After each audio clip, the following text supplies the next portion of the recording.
So one of the most prominent attractions themed after musicians was just rethemed to fictional musicians. Fictional musicians that I myself suggested it should be rethemed to, but that's neither here nor there. But now that that's happened, it's high time I took a look at a different attraction based on my favorite musician, who apparently also shows up in that retheme, but that's not what I'm talking about today. Today, I'm talking about Al's Brain in 3D. Dave's Obsession of the moment. That's right. Before Al had a star on the Walk of Fame, before he had a fake biopic, before he had an upcoming Broadway musical, he had a 3D show! I don't have a 3D camera, but just imagine it's coming out at you! The logo for Al's Brain in 3D describes it as a 3D journey through the human brain with Weird Al Yankovic, which maybe sounds like Body Wars with a different celebrity, but no, there were no star speeders here, and actually very little of the film is spent physically going through the brain. It was created for the 2009 Orange County Fair.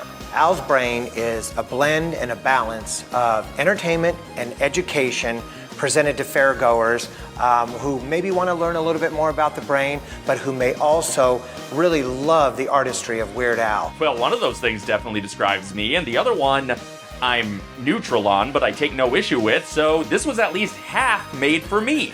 And yet, I did not see it in person. I was in California the summer it premiered, but I just never made it down to the fair, and I regret it to this day. You'll have to find out what's going on in my brain by coming to the Orange County Fair! I'm sorry, I screwed up. What can I say? I'm a miserable, worthless hunk of slime. But I'll catch it next time, right? Well, it did come back for the 2010 OC Fair, but I wasn't in California that summer. But that's okay, where else is it gonna play? Washington? I don't really know anyone up there, and I don't foresee myself being in that neighborhood. Where else? China? Possibly? That's a pretty expensive plane ride for a possibly, but surely you'll tour other fairs, right?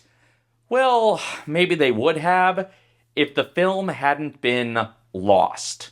Like, apparently, literally lost. Not just lost media lost, but like Al couldn't find the print lost. For a long time, all that was officially available from this experience was an online promo video showing CGI Al's brain take a CGI adventure while he sleeps. The promo has very little to do with the film itself, other than touching on the idea of Weird Al, the human brain, and off-putting CGI. Man, I gotta switch to decaf. Then when Squeezebox was released, medium rarities included the closing song from the show, which is a hell of a jam, but didn't have the visuals, just the song, and that's all we had to go off of officially. But of course, bootlegging exists, something Al has never once expressed any sort of opinion on. Now, there was some fan-posted footage of the venue at the OC Fair itself. Not a lot going on show-building-wise, but there's more decor on the tent than you might expect for a fair exhibit, and oh my god, a giant sand owl! A kaiju owl made entirely of sand?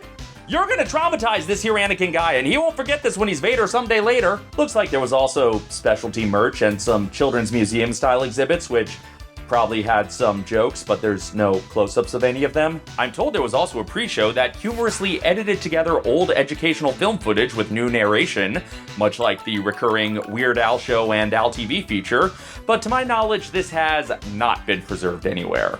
But if anyone finds it, let me know. You know I live for mocking old educational films. Subscribe to the Riffing channel if you haven't already. But we can all live safely if we just follow a few simple rules. There's no indignance better than 50s educational film dad indignance. But the main draw was the 3D show itself, because Weird Al Yankovic in 3D is no longer just a joke title. 3D is not just for Nature Trail to Hell anymore. Now, one anonymous fellow did sneak a camera into a screening, so there was a real low-quality camera floating around for a while that I think I tried watching once and just couldn't sit through.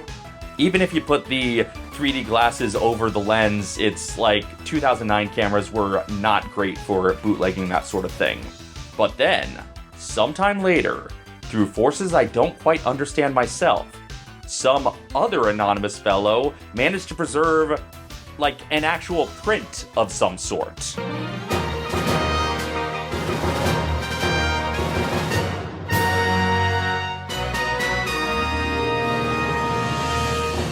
I genuinely don't know how this happened. Was this someone who worked on the film? Someone at the animation house, maybe? I don't know, but it seems to be the complete film preserved in mighty 2D. So now Al can finally use a clip from the show in concert, and equally importantly, I can finally watch it in about 2/3 of its glory. So Al steps out to introduce the show, and he starts flying, which would be shocking if we hadn't seen that Johnny Bravo episode. We're the Blue Falcon, Don Knotts, and Weird Al Yankovic. We can do anything! I didn't make this movie for just anybody. I mean, I didn't make it for this guy. Or her. I certainly didn't make it for him. No. I made this movie just for you! Okay, now I feel real guilty about missing it in person. Then Al gets attacked by credits and we shift over to his brain lab. Does anybody have any questions? I have a question for you, Al. Ooh, you're gonna get some angry comments for race-swapping Bobby the Inquisitive Boy. Come on now, Timmy. There's no such thing as a stupid question. What does your brain smell like? Okay, that's a pretty stupid question. Look, I think we better just go with our man on the street questions. Hey, Al. I was wondering, what's my brain made of? You know who could probably answer this question a lot better than I could? Geez, they get vicious when you lose on Jeopardy. That's right. My old friend, Billy the Brain! Coming out here, Billy! Billy! He's not here. Apparently he was out too late last night partying in a promo video? Maybe Professor Norman J. Kozlowski could answer that question. Professor? Thank you, Al. You see, the brain is made up of special cells called neurons. These neurons are quite fascinating, actually, because they perform... Look, I'm sorry, no offense, but you're boring me already. Actual footage of Al talking to CBS Standards and Practices in 1997. So he turns Norman into a series of CGI animals, so I guess now we're looking at Weird Al and Norm Owl. Okay, so a while back, Tendo the Diving Seal did a retrospective of Al's theme park-related work. I make a cameo in it, check it out. And in talking about this, Tendo noted how many gags feel familiar. You think Al was a big fan of Muppet Vision? I swear, between that last bit and this one, it just screams Al doing his own take on some of the jokes from that wondrous piece of art. Were they direct references, or was this parallel thinking because these are the obvious 3D movie gags? Who can say? I guess Al can say, but the couple of times I've met him, this hasn't exactly been the first question on my mind. Then again, I guess it's for the best that I didn't ask him a stupid question. You know who could probably answer this question a lot better than I could? I guess there's one other person who can say, and that's cinematographer Peter Anderson, who shot both this and Muppet Vision 3D. In fact, in addition to an incredible career in visual effects, having worked on everything from Close Encounters to Tron, he's the go-to cinematographer for most theme park 3D shows, having also shot, just to list a few, T2 3D, the Star Trek Experience Borg Invasion, Magic Journeys, and Captain EO. Yeah, the same cinematographer shot the Beat It Guys 3D movie and the Eat It Guys 3D movie. He just works with all the best directors, Coppola, Yankovic, only the greats. But I've never met Peter Anderson, so I haven't had an opportunity to ask him if these were deliberate Muppet Vision references or not. But unfortunately, comparing this to Muppet Vision does lead to really the only nitpick I have about this, which is, boy, is that some low-budget 2009 CGI. I never saw this in person, so maybe it looked better on a big screen in 3D, but I'm told from those who were there that it did not. Either way, on my computer screen, this animation is pretty ugly. There are about 100 billion neurons in the human brain. Maybe it's partially an aesthetic choice, but it really just feels like budget limitations. But it's fine. I mean, this was the best you could get from 2009 3D CGI, right? Okay, fine. I'll still rewatch this a lot more than I'll rewatch that. Hey, Al, how much does your brain weigh? Now, how is that any less stupid than asking what it smells like? I don't know, about 3 pounds maybe? About as much as a baby poodle. Ah, so the brain itself is the original poodle hat. In fact, if you were to unravel your brain, it would be over 3 city blocks long. The new InfoWars is going in a different direction. Yes, we get cameos from Tim and Eric and Fabio in quick succession. And only the Tim and Eric cameo involves getting hit in the face, so I guess Fabio's luck around themed attractions is improving. By making the certain... Oh, hey guys. What'd I miss? Oh, hello, Billy. Hey, Norm. You're late. Yeah, I know, but... Ow! Beat it! No. Around here, we say eat it. Do you know which organ is bigger on a musician than on most other people?